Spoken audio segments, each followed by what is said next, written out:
سی عزت نہیں ہے. عزادار کا مقام بہت بلند ہے. یہاں بیٹھ کر پھر ہم نے کرنا کیا ہے؟ وہ ذکر کرنا ہے جس ذکر کو خدا کرنا چاہتا ہے. وہ ذکر ہم کر رہے ہیں جو ذکر خدا کر رہا ہے. وہ ذکر کر رہے ہیں جو ذکر ملائکہ کر رہے ہیں. اس کے بعد آپ کو کہا جا رہا ہے یا ایھا الذین آمنوا. اس کے بعد آپ کو کہا جا رہا ہے. پہلے خود اللہ کر کے نکالا. معلوم ہوا کہ یہ نہ مقام عام ہے، نہ یہاں بیٹھنے والے عام ہیں، نہ یہاں جن کا ذکر ہے وہ عام ہے، وہ خاص ہے، وہ خاص الخاص ہے. اس لیے میں عرض کر رہا ہوں. اور کیونکہ پھر وہی بات آ جاتی ہے، آپ کی توجہ چاہیے. میں بات کر لوں گا 2-4 منٹ کی ادھر ہو جائے.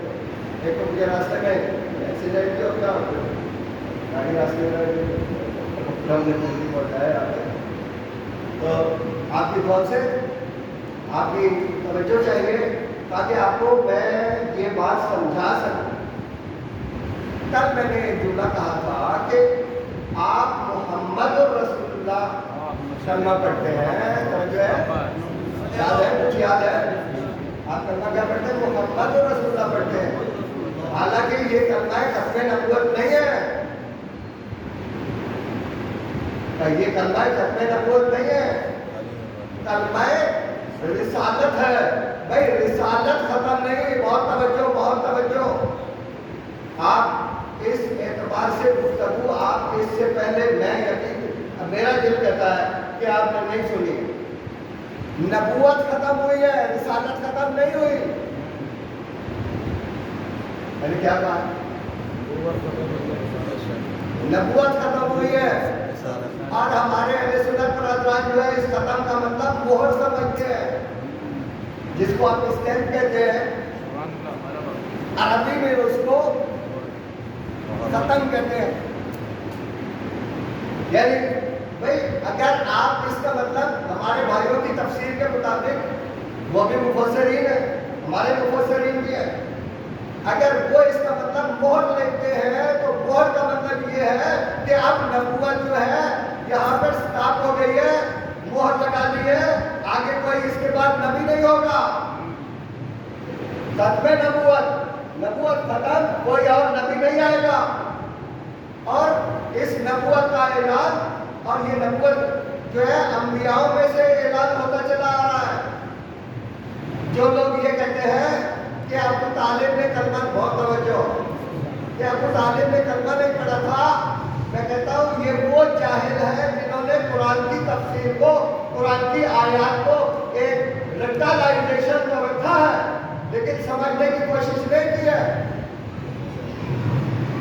جتنے بھی آباء و اجداد محمد رسول اللہ کے ہیں ان میں سے کوئی بھی ایسا نہیں تھا جس نے محمد رسول اللہ کا کلمہ نہ پڑھا ہو. بہت توجہ، میں ابھی آپ کو بتاتا ہوں اور ہمارے قرآن میں موجود ہے. کیوں غلط تفسیر کی جا رہی ہے؟ کیوں وضاحتیں غلط کی جا رہی ہیں؟ جب عیسیٰ روح اللہ دنیا سے جا رہے ہیں، چوتھے آسمان کی طرف بڑھ رہے ہیں، تو وہ یہاں کیا پیغام لے کر گئے ہیں؟ وہ آپ کے قرآن کے اندر موجود ہے. کیا کہا؟ وہ 2 پیغام کی وجہ سے ان کو نبوت ملی. سمجھے کہ آپ کلاس میں بیٹھے سبق پڑھ رہے ہیں، کس وجہ سے نبوت ملی؟ 2 کاموں کی وجہ سے. بولو میرے ساتھ، 2 کاموں کی وجہ سے ان کو نبوت ملی. ایک کام وہ کر کے چلے گئے اور دوسرا کام کرنے کے لیے آئے گئے، اور اسی وجہ سے ان کو موت نہیں آئی. آپ کی توجہ ہوگی تو میں بات نہیں کر سکوں گا. بات تھوڑی پیچیدہ ہے، تھوڑی پیچیدہ ہے، جس کو سمجھانے کے لیے محنت کرنی پڑے گی. بھائی ایک کام جس کو وہ کر کے چلے گئے، وہ کیا کام تھا؟ قرآن یہ کہہ رہا ہے مبشرم برسول یاتی من بعدی اسمہ احمد. میں آپ کو بشارت دیتا ہوں میرے بعد ایک نبی آ رہا ہے